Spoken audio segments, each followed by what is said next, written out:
Esta es la parábola de quién y el aula de la lección. Había una vez un humano a quien llamaremos quién.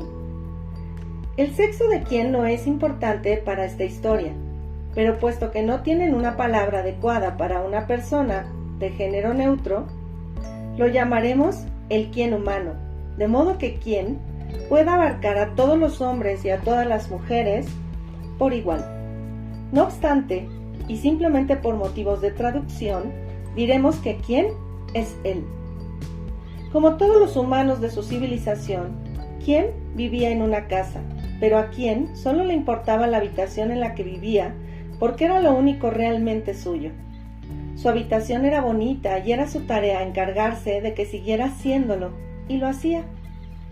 ¿Quién vivía una buena vida?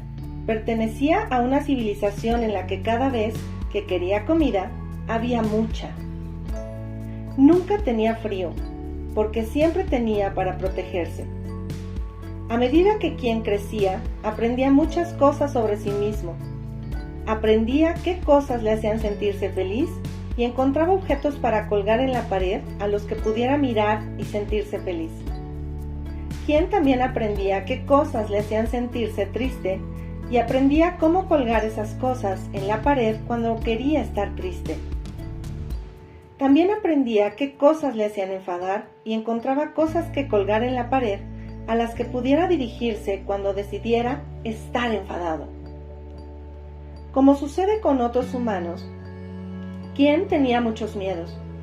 Aunque tenía lo básico para vivir, tenía miedo de otros humanos y de ciertas situaciones.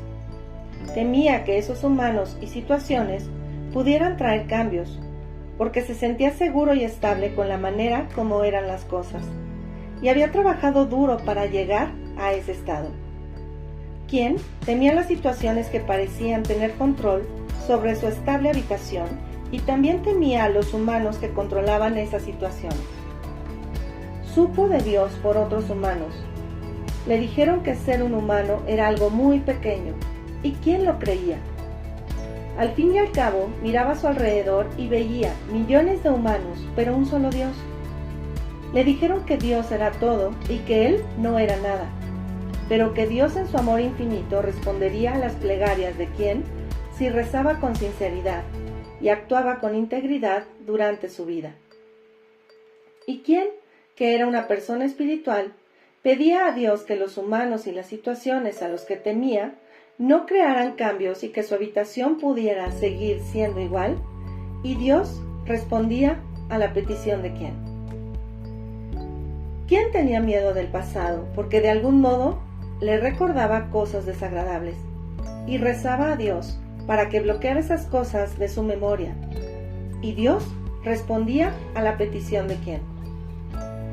¿Quién también temía el futuro? Porque contenía posibilidad de cambios y era oscuro, incierto y escondido de él.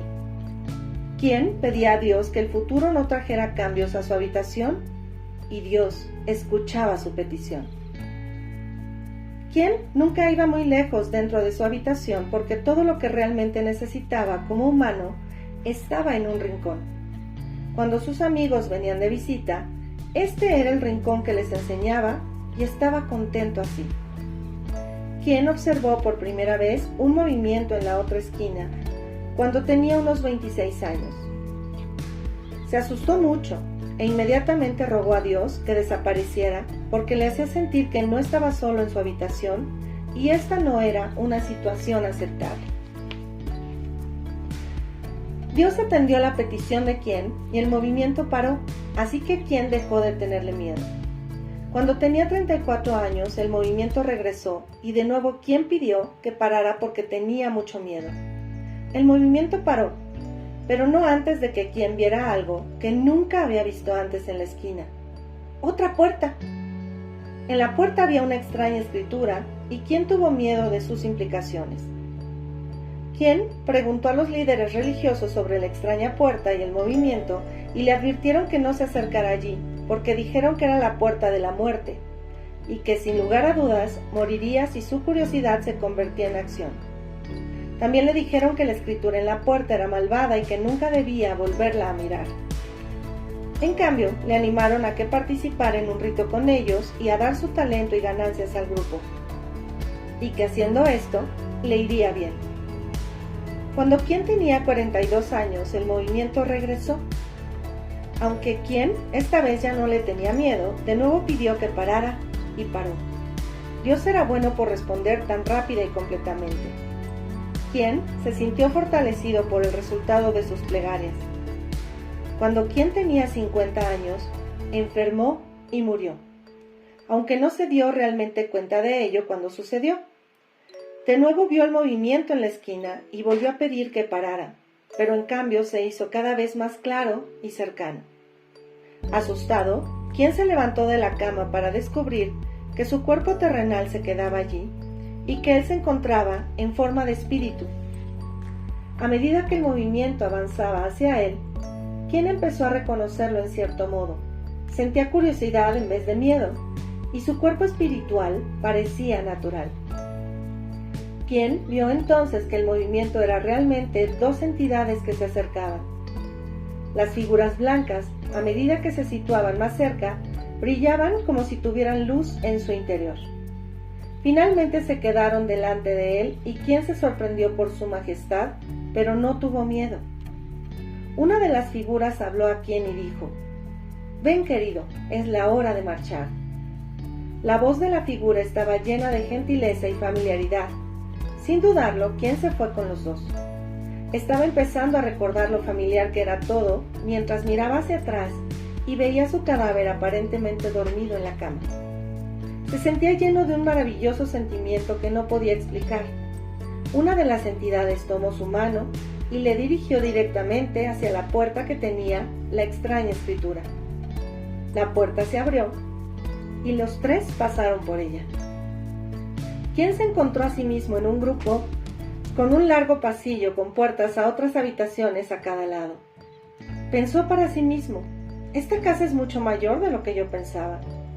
Qian vio la primera puerta, que tenía más escrituras extrañas. Habló a una de las entidades blancas. «¿Qué hay tras esa puerta de la derecha?». Sin decir palabra, la blanca figura abrió la puerta e indicó a Qian que entrara. Al entrar, Qian se quedó estupefacto. Amontonadas desde el suelo hasta el techo, había más riquezas que en sus más locos sueños. Había lingotes de oro, perlas y diamantes. Solo en una esquina había suficientes rubíes y piedras preciosas para un reino entero. Miró a sus compañeros blancos y brillantes y les preguntó: «¿Qué es este lugar?». El más alto respondió: «Esta es tu habitación de la abundancia, por si hubieras querido entrar en ella. Sigue perteneciéndote y seguirá aquí para ti en el futuro». Qian estaba sobrecogido por esta información. Cuando regresaron al pasillo, Qian preguntó qué había en la primera habitación de la izquierda. Otra puerta con una escritura que estaba empezando a tener cierto sentido.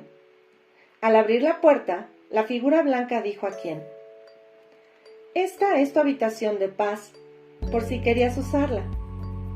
Qian entró en la habitación con sus amigos y se encontró rodeado de una niebla blanca y espesa. La niebla parecía estar viva porque inmediatamente revistió su cuerpo y Qian empezó a inhalarla. Estaba desbordado de incomodidad y sabía que nunca volvería a sentir miedo. Sintió paz donde nunca antes la había habido. Quería quedarse, pero sus acompañantes le animaron a continuar y siguieron andando por el pasillo. Había aún otra habitación a la izquierda. «¿Qué es esta habitación?», preguntó Qian.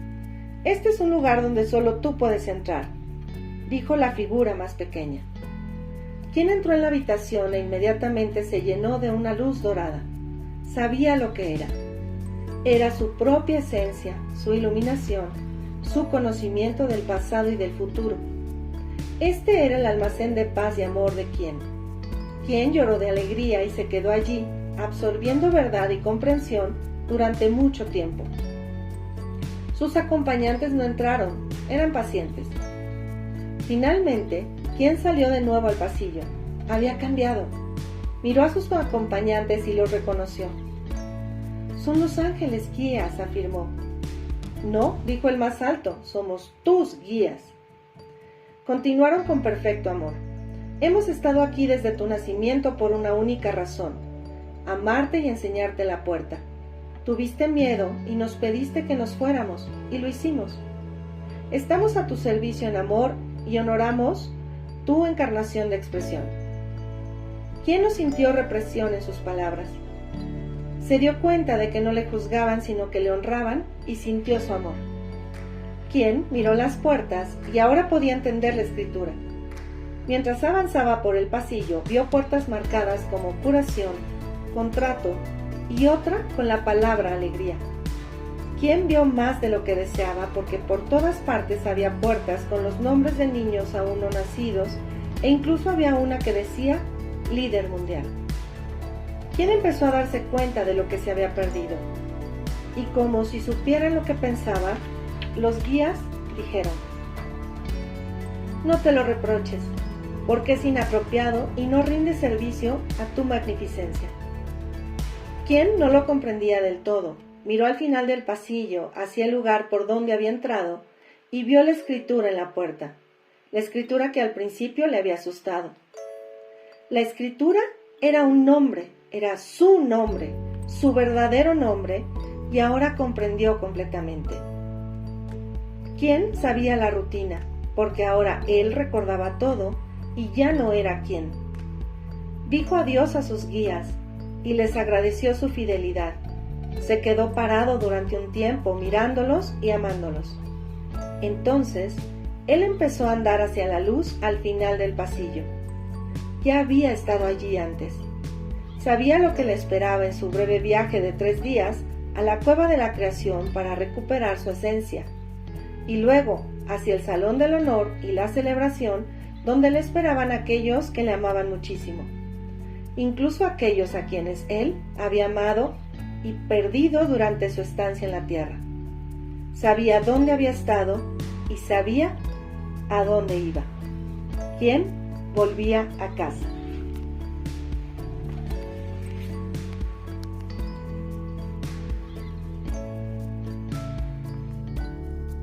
Y recuerda, si esta información te gustó, te invito a que te suscribas. Encontrarás gran material aquí en esta página, Biodescodifica con Aimé Flores Barbará. Gracias, buen día.